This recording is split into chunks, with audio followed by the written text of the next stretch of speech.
ಶ್ರೀಯುತ ಎ.ಎನ್. ಮೂರ್ತಿರಾವ್ರವರು ರಚಿಸಿದ ಸಮಗ್ರ ಲಲಿತ ಪ್ರಬಂಧಗಳು ಸಂಕಲನದಿಂದ ಈ ಗದ್ಯಭಾಗವನ್ನು ಆಯ್ದುಕೊಳ್ಳಲಾಗಿದೆ. ಇದೊಂದು ಲಲಿತ ಪ್ರಬಂಧವಾಗಿದೆ. ಲಲಿತ ಪ್ರಬಂಧವೊಂದನ್ನು ಎಷ್ಟು ಸುಂದರವಾಗಿಸಬಹುದೆಂಬುದನ್ನು ಎ.ಎನ್. ಮೂರ್ತಿರಾಯರು ಇಲ್ಲಿ ತೋರಿಸಿದ್ದಾರೆ. ಹಿಂಸ್ರ ಪಶುಗಳು ಸಹ ಬದುಕುವುದಕ್ಕೆ ಒಂದು ಆದರ್ಶವನ್ನು ಪಾಲಿಸುವಾಗ ಪುಣ್ಯಭೂಮಿ ಭಾರತದಲ್ಲಿರುವ ಮನುಷ್ಯರು ಹಿರಿಯರ ಆದರ್ಶವನ್ನು ಪಾಲಿಸಿದರಾಗದೆ ಎಂಬುದನ್ನು ವಿಡಂಬಿಸಿರುವುದು ಇಲ್ಲಿನ ವಿಶೇಷ. ಗದ್ಯಪಾಠ ವ್ಯಾಘ್ರಗೀತೆ.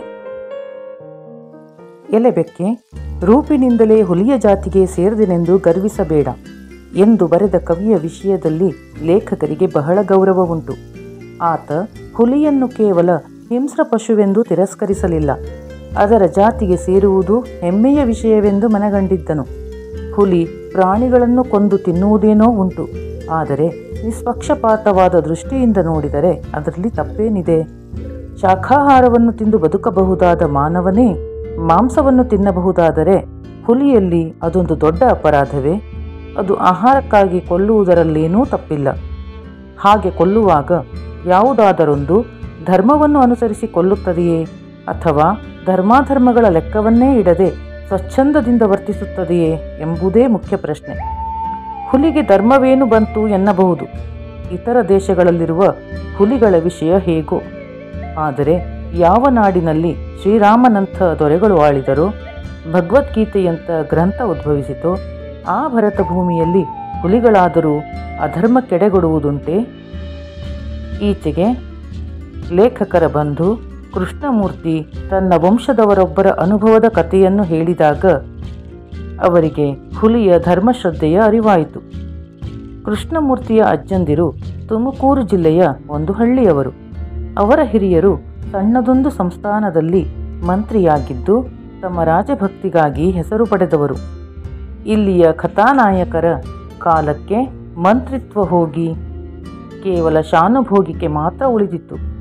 ಆದರೂ ಶಾನುಭೋಗರು ತಮ್ಮ ವಂಶದ ಕೀರ್ತಿಗೆ ಕುಂದು ತರದಂತೆ ಕೀರ್ತಿ ಪುಸ್ತಕವನ್ನು ನಿಷ್ಠೆಯಿಂದ ಕಾಪಾಡಿಕೊಂಡು ಮಸಿಯ ಕಾಣಿಕೆಗಾಗಿ ರೈತರನ್ನು ಪೀಡಿಸದೆ ದೇವರು ಕೊಟ್ಟಷ್ಟರಲ್ಲಿ ತೃಪ್ತಿಗೊಂಡು ಜೀವನ ನಡೆಸುತ್ತಿದ್ದರು.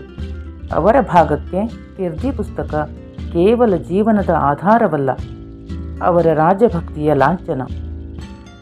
ಒಂದು ಬಾರಿ ಅವರು ಇರಸಾಲಿಗಾಗಿ ಚಿಕ್ಕನಾಯಕನಹಳ್ಳಿಗೆ ಹೋಗಿದ್ದರು.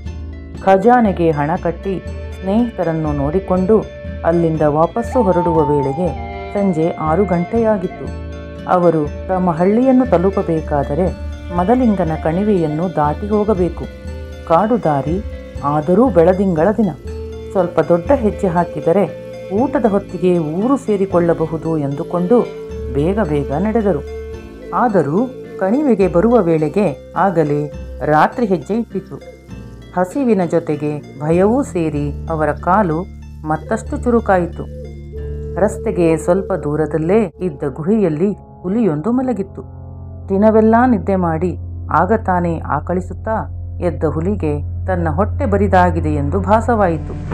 ವಿಧಿ ಆಹಾರಕ್ಕೆ ಏನನ್ನು ಒದಗಿಸುವುದೋ ಎಂದು ಯೋಚಿಸುತ್ತಾ ಒಂದೆರಡು ಸಾರಿ ಮೈಮುರಿದು ಹೊರಟಿತು. ಬಂಡೆಗಳ ಮರೆಯಲ್ಲೇ ನಡೆಯುತ್ತಿದ್ದಾಗ ಇದ್ದಕ್ಕಿದ್ದ ಹಾಗೆಯೇ ಮಧುರವಾದ ಗಂಧವೊಂದು ಅದರ ಘ್ರಾಣೇಂದ್ರಿಯವನ್ನು ಆಕ್ರಮಿಸಿತು. ಆ ಸುವಾಸನೆಯ ಜಾಡನ್ನೇ ಹಿಡಿದು ನಿಶ್ಶಬ್ದವಾಗಿ ನಡೆಯುತ್ತಾ ರಸ್ತೆಯ ಬಳಿಗೆ ಬಂದು ಶಾನುಭೋಗರನ್ನು ಕಂಡಿತು. ಅವರ ದುಂಡು ದುಂಡಾದ ಶರೀರವನ್ನು ನೋಡಿ ಹುಲಿಗೆ ಪರಮಾನಂದವಾಯಿತು.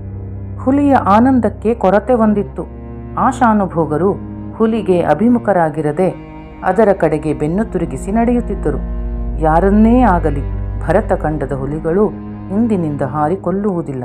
ಶತ್ರುವನ್ನಾದರೂ ಸರಿಯೇ, ಆತ ಬೆನ್ನು ತಿರುಗಿಸಿರುವಾಗ ಕೊಲ್ಲುವುದು ಧರ್ಮವಲ್ಲವಷ್ಟೇ. ಆದ್ದರಿಂದ ಹುಲಿ ಹೇಗಾದರೂ ಮಾಡಿ ಶಾನುಭೋಗರಿಗೆ ಅಭಿಮುಖವಾಗಿ ಬರಬೇಕು. ಆದರೆ ಅವರನ್ನು ಹಾದು ಮುಂದೆ ಹೋಗುವುದು ಕಷ್ಟ. ನಿಶ್ಶಬ್ದವಾಗಿ ಅವನ ಹಿಂದೆಯೇ ನಡೆದು ಅನಂತರ ಅವನ ಮುಂಭಾಗಕ್ಕೆ ನೆಗೆದು ಕೂಡಲೇ ತಿರುಗಿ ಅವನ ಮೇಲೆ ಬೀಳಬೇಕು. ತನ್ನ ಬಡ ಬಂಧುವಾದ ಬೆಕ್ಕಿನಂತೆ ದೇಹವನ್ನು ಹುದುಗಿಸಿಕೊಂಡು ಹುಲಿ ಮೆಲ್ಲ ಮೆಲ್ಲನೆ ಶಾನುಭೋಗರ ಹತ್ತಿರ ಸರಿಯಿತು. ಇತ್ತ ಶಾನುಭೋಗರಿಗೆ ಇದ್ದಕ್ಕಿದ್ದ ಹಾಗೆಯೇ ಮನಸ್ಸಿನಲ್ಲಿ ಅಳುಕು ಹುಟ್ಟಿತು. ಪಂಚೇಂದ್ರಿಯಗಳಿಗೆ ಗೋಚರವಾಗದಿರುವಂಥ ಅಪಾಯವನ್ನು ಸೂಚಿಸುವ 6ನೆಯ ಇಂದ್ರಿಯ ಹೊಂದಿದೆ ಎಂದು ಬಲ್ಲವರು ಹೇಳುತ್ತಾರೆ. ಶಾನುಭೋಗರಲ್ಲಿ ಆ ಇಂದ್ರಿಯ ಜಾಗೃತವಾಗಿ ಹುಲಿ ಬಂದದ್ದು ಅವರಿಗೆ ತಿಳಿಯಿತು. ಹುಲಿಯೇ ಆದರೂ ಅದು ಹಿಂದಿನಿಂದ ಮೇಲೆ ಬೀಳುವುದಿಲ್ಲವೆಂದು ಶಾನುಭೋಗರು ಬಲ್ಲರು. ಹುಲಿಗೆ ಹೊಳೆದ ಯೋಚನೆಯೇ ಅವರಿಗೂ ಹೊಳೆಯಿತು. ಹುಲಿ ಹತ್ತಿರ ಬಂದು ನೆಗೆಯಿತು. ಅದು ತಮ್ಮ ತಲೆಯ ಮೇಲೆ ಬರುವ ವೇಳೆಗೆ ಸರಿಯಾಗಿ ಶಾನುಭೋಗರು ಸ್ವಲ್ಪ ಬಾಗಿದರು. ಹುಲಿ ನೆಲಕ್ಕೆ ಇಳಿದು ತಮ್ಮ ಕಡೆಗೆ ತಿರುಗುವುದರೊಳಗೆ ಅವರೂ ಹಿಂದಿರುಗಿ ಬಂದ ದಾರಿಯಲ್ಲೇ ಪುನಃ ನಡೆದರು. ಹುಲಿ ಕತ್ತೆತ್ತಿ ನೋಡಿದರೆ ಶಾನುಭೋಗರು ಮತ್ತೆ ಬೆನ್ನು ತಿರುಗಿಸಿದ್ದಾರೆ. ಹುಲಿಯ ಮುಖ ಪೆಚ್ಚಾಯಿತು. ಆದರೆ ಶಾನುಭೋಗರ ವಿಷಯದಲ್ಲಿ ಮೆಚ್ಚುಗೆಯೂ ಆಯಿತು. ತನಗೆ ಎದುರಾಳಿಯೇ ಸಿಕ್ಕಿದನೆಂಬ ಮೆಚ್ಚುಗೆ. ತಿಂದರೆ ಇಂಥವನನ್ನೇ ತಿನ್ನಬೇಕು ಎಂದುಕೊಂಡು ಮತ್ತೊಂದು ಬಾರಿ ನೆಗೆಯಿತು. ಈ ಸಲವೂ ಹುಲಿಗೆ ಕಂಡದ್ದು ಶಾನುಭೋಗರ ಬೆನ್ನೆ. ಅದಕ್ಕೆ ಒಂದು ಕಡೆ ಹಸಿವು, ಮತ್ತೊಂದು ಕಡೆ ತನ್ನ ಸ್ವಾಭಿಮಾನಕ್ಕೆ ಇಂಥ ಧಕ್ಕೆ ಬಂತಲ್ಲ ಎಂಬ ಯೋಚನೆ. ನಾಳೆ ಇತರ ವ್ಯಾಘ್ರಗಳೆದುರಿಗೆ ತನ್ನ ಗೌರವ ಎಷ್ಟಕ್ಕೆ ನಿಂತೀತು, ಮೇಲೆ ಬಿದ್ದೇ ಬಿಡಲೇ ಎಂಬ ಯೋಚನೆ ಅದರ ಮನಸ್ಸಿನಲ್ಲಿ ಹೊಳೆದು ಹೋಯಿತು. ಕ್ಷಣಕಾಲ ಅದರ ಮನಸ್ಸಿನಲ್ಲಿ ಗೊಂದಲ. ಆದರೆ ಆ ಗೊಂದಲ ಕ್ಷಣಕಾಲಕ್ಕಿಂತಲೂ ಹೆಚ್ಚಾಗಿ ನಿಲ್ಲಲಿಲ್ಲ. ಅದು ಸದ್ವಂಶದಲ್ಲಿ ಜನಿಸಿದ ಹುಲಿ. ಖಂಡವಿದೆಕೋ, ಮಾಂಸವಿದೆಕೋ, ಗುಂಡಿಗೆಯ ಬಿಸಿ ರಕ್ತವಿದೆಕೋ ಎಂದು ಆ ಹಸು ಆಹ್ವಾನ ಕೊಟ್ಟಾಗ ತನ್ನ ಅಜ್ಜ ಬಾಯಿ ಚಪ್ಪರಿಸಿಕೊಂಡು ಹಸುವನ್ನು ತಿನ್ನಬಹುದಾಗಿತ್ತು.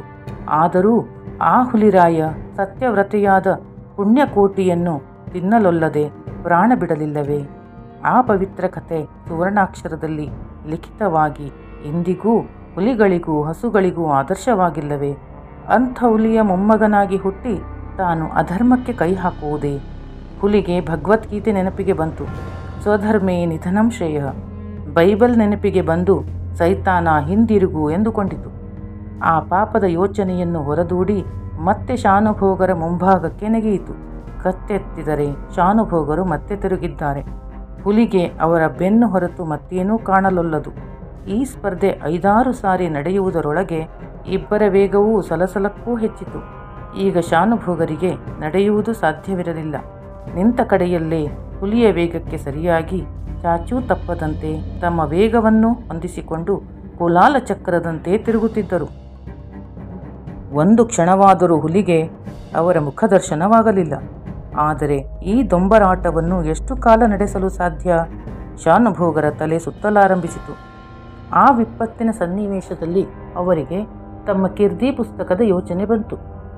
ಹುಲಿಯ ಪಂಜಾದಿಂದ ಒಂದೇಟು ಬಿದ್ದರೆ ಸಾಕು, ಮುಂದೆ ಯಾವುದರ ಅರಿವೂ ಉಳಿಯುವುದಿಲ್ಲ.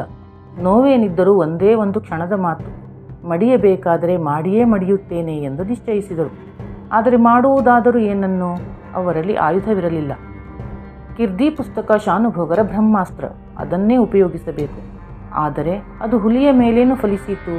ಅದನ್ನು ಪ್ರಯೋಗಿಸಿದ್ದರಿಂದ ಹುಲಿ ಸಾಯುವುದಂತಿರಲಿ, ಅದರ ಮೇಲೆ ಯಾವ ಪರಿಣಾಮವೂ ಆಗುವುದಿಲ್ಲ.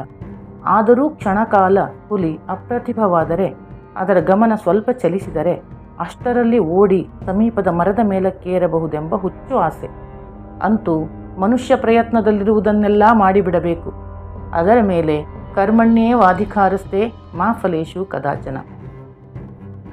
ಇತ್ತ ಹುಲಿಗೂ ವಿಪರೀತವಾದ ಆಯಾಸ. ಕೀರ್ತಿ ಪುಸ್ತಕ ಅದರ ಮುಖಕ್ಕೆ ಬಂದು ಬಡಿದಾಗ ಹುಲಿಗೆ ಪೆಟ್ಟೇನೂ ಆಗಲಿಲ್ಲ. ಆಶ್ಚರ್ಯವಾಯಿತು. ಬಳಲಿಕೆಯಿಂದ ಜಡವಾಗಿದ್ದ ಮನಸ್ಸಿಗೆ ಪರಿಸ್ಥಿತಿಯ ಅರಿವಾಗಲು ಅರೆ ನಿಮಿಷ ಹಿಡಿಯಿತು. ಆ ಅರೆ ನಿಮಿಷದಲ್ಲಿ ಶಾನುಭೋಗರು ದೇವರೇ ಮರ ಹತ್ತುವಷ್ಟು ಅವಕಾಶ ಕರುಣಿಸು ಎನ್ನುತ್ತಾ ಒಂದೇ ಉಸಿರಿನಲ್ಲಿ ಮರದ ಕಡೆಗೆ ಧಾವಿಸಿದರು. ಆದರೆ ದೇವರ ರಕ್ಷಣಾ ವ್ಯವಸ್ಥೆ ಬೇರೆ ಇತ್ತು. ಮರಕ್ಕೆ ಕೆಲವು ಅಡಿ ದೂರದಲ್ಲಿ ನೆಲದಿಂದ ಮೇಲೆದ್ದುಕೊಂಡಿದ್ದ ಕಲ್ಲನ್ನು ಎಡವಿ ಶಾನುಭೋಗರು ಬಿದ್ದರು. ಮೊದಲೇ ದಣಿವಾಗಿತ್ತು. ಬಿದ್ದ ಪೆಟ್ಟಿಗೆ ಪ್ರಜ್ಞೆ ತಪ್ಪಿತು.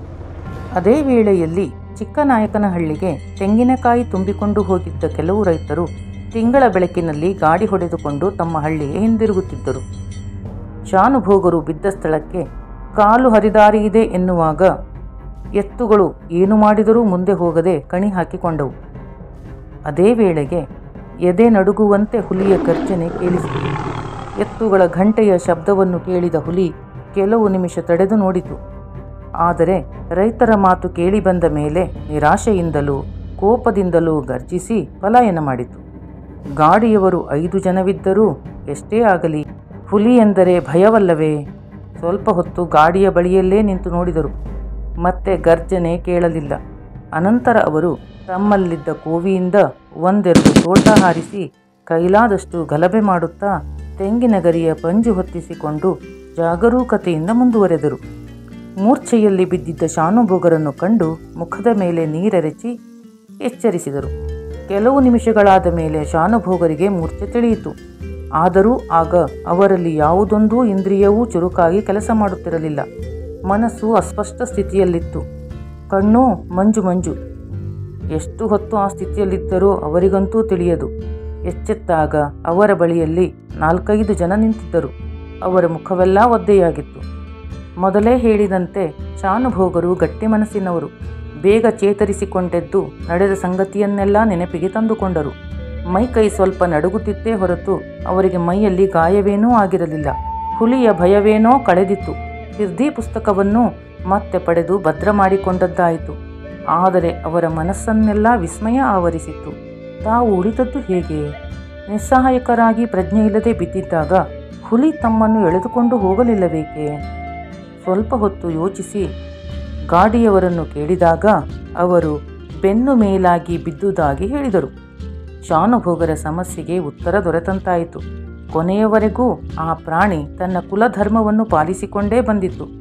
ಉದಾರ ಹೃದಯದವರಾದ ಶಾನುಭೋಗರ ಬಾಯಿಂದ ಭಲೆ ಎಂಬ ಮೆಚ್ಚುಗೆಯ ಮಾತು ಹೊರಟಿತು. ಸಂದರ್ಭವನ್ನರಿಯದೆ ಈ ಶಾನುಭೋಗರಿಗೆ ಹುಚ್ಚು ಹಿಡಿಯಿತೋ ಎನ್ನುವಂತೆ ನೋಡುತ್ತಿದ್ದ ಗಾಡಿಯವರಿಗೆ ಅಂದಿನ ಕಥೆಯನ್ನೆಲ್ಲ ಹೇಳಿದರು. ಶಾನುಭೋಗರು ಕುಡಿದ ನೀರು ಅಲುಗದ ಹಾಗೆ ಎನ್ನಲಾಗದಿದ್ದರೂ ಜೀವ ಸಹಿತ ಮನೆ ಸೇರಿಕೊಂಡರು. ರಸದೂಟವನ್ನು ಮಾಡಿದರು. ಹುಲಿ ಈಗ ಎಷ್ಟು ಹಸಿದಿರಬೇಕು ಎಂಬ ಯೋಚನೆ ಬಂದಾಗ ಅವರ ವದನಾರವಿಂದದಲ್ಲಿ ಮುಗುಳುನಗೆ ಮೂಡಿತು. ಊಟದ ರುಚಿ ಇಮ್ಮಡಿಯಾಯಿತು. ಅವರಿಗೆ ಅರೆ ನಿಮಿಷದ ಅವಕಾಶವನ್ನು ಒದಗಿಸಿಕೊಟ್ಟು ಪ್ರಾಣವನ್ನು ಕಾಪಾಡಿದ ಆ ಕಿರ್ದಿ ಪುಸ್ತಕ ಎಂದಿನಂತೆ ತನ್ನ ಜೀರ್ಣ ವಸ್ತ್ರದ ಹೊದಿಕೆಯಲ್ಲಿ ತೊಲೆಯಲ್ಲಿ ವಿಶ್ರಾಂತಿ ಪಡೆಯುತ್ತಿತ್ತು. ಶಾನುಭೋಗರ ದೃಷ್ಟಿಯು ಅನಂತ ವಾತ್ಸಲ್ಯದಿಂದ ಕೃತಜ್ಞತೆಯಿಂದ ಆ ಕಡೆಗೆ ಹೊರಳಿತು. ಆ ಶಾನುಭೋಗರಂತೂ ಈಗ ಇಲ್ಲ. ಆದರೆ ಕಿರ್ದಿ ಪುಸ್ತಕ ಇಂದಿಗೂ ಭದ್ರವಾಗಿದೆ. ದೇವರ ಮಂದಾಸನದ ಮೇಲೆ ಮಂಡಿಸಿ ಶಾನುಭೋಗರ ಸಂತತಿಯವರಿಂದ ಈಗಲೂ ಪೂಜೆಯನ್ನು ಕೈಗೊಳ್ಳುತ್ತಿದೆ. ಅವರೆಲ್ಲರ ಕೃತಜ್ಞತೆಯೂ ಅದಕ್ಕೆ ಸಂದಿದೆ. ಆದರೆ ನಿಜವಾಗಿ ನೋಡಿದರೆ ಶಾನುಭೋಗರು ಉಳಿದದ್ದು ಕಿರ್ದಿ ಪುಸ್ತಕದಿಂದಲ್ಲ, ಹುಲಿಯ ಧರ್ಮಶ್ರದ್ಧೆಯಿಂದ. ಆ ಗುಣವನ್ನು ಹಾಡಿ ಹೊಗಳುವ ಭಾಗ್ಯ ತಮ್ಮ ಪಾಲಿಗೆ ಬಂದಿದೆ ಎಂದು ಲೇಖಕರು ಇಲ್ಲಿ ಹೇಳಿದ್ದಾರೆ. ಕವಿ ಪರಿಚಯ. ಶ್ರೀಯುತ ಎ.ಎನ್. ಮೂರ್ತಿರಾವ್ರವರು ಮಂಡ್ಯ ಜಿಲ್ಲೆಯ ಅಕ್ಕಿಹೆಬ್ಬಾಳಿನಲ್ಲಿ ಕ್ರಿಸ್ತಶಕ 1900ರಲ್ಲಿ ಜನಿಸಿದರು. ಇವರ ಪೂರ್ಣ ಹೆಸರು ಅಕ್ಕಿಹೆಬ್ಬಾಳು ನರಸಿಂಹ ಮೂರ್ತಿರಾವ್. ಮೈಸೂರು ವಿಶ್ವವಿದ್ಯಾನಿಲಯದಲ್ಲಿ ಇಂಗ್ಲಿಷ್ ಪ್ರಾಧ್ಯಾಪಕರಾಗಿ, ಆಕಾಶವಾಣಿಯ ಸಹಾಯಕ ನಿರ್ದೇಶಕರಾಗಿ, ಕನ್ನಡ ಮತ್ತು ಸಂಸ್ಕೃತಿ ಇಲಾಖೆಯ ನಿರ್ದೇಶಕರಾಗಿ ಸೇವೆ ಸಲ್ಲಿಸಿದ್ದಾರೆ. ಆಧುನಿಕ ಕನ್ನಡದ ಪ್ರಮುಖ ಗದ್ಯ ಬರಹಗಾರರಾದ ಇವರು ಪ್ರಬಂಧಕಾರರಾಗಿಯೇ ಮಾನ್ಯರಾಗಿದ್ದಾರೆ.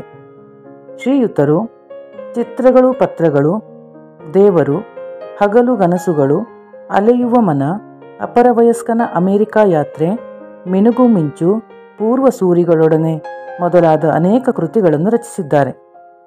ಶ್ರೀಯುತರ ಚಿತ್ರಗಳು ಪತ್ರಗಳು ಎಂಬ ಕೃತಿಗೆ ಕೇಂದ್ರ ಸಾಹಿತ್ಯ ಅಕಾಡೆಮಿ ಪ್ರಶಸ್ತಿ, ದೇವರು ಎಂಬ ಕೃತಿಗೆ ಪಂಪ ಪ್ರಶಸ್ತಿ ಲಭಿಸಿದೆ. ಇವರಿಗೆ ಮೈಸೂರು ವಿಶ್ವವಿದ್ಯಾನಿಲಯ ಗೌರವ ಡಿಲಿಟ್ ಪದವಿ ನೀಡಿದೆ. 1984ರಲ್ಲಿ ಕೈವಾರದಲ್ಲಿ ಸಮಾವೇಶಗೊಂಡ 56ನೆಯ ಅಖಿಲ ಭಾರತ ಕನ್ನಡ ಸಾಹಿತ್ಯ ಸಮ್ಮೇಳನದ ಅಧ್ಯಕ್ಷರಾಗಿದ್ದರು.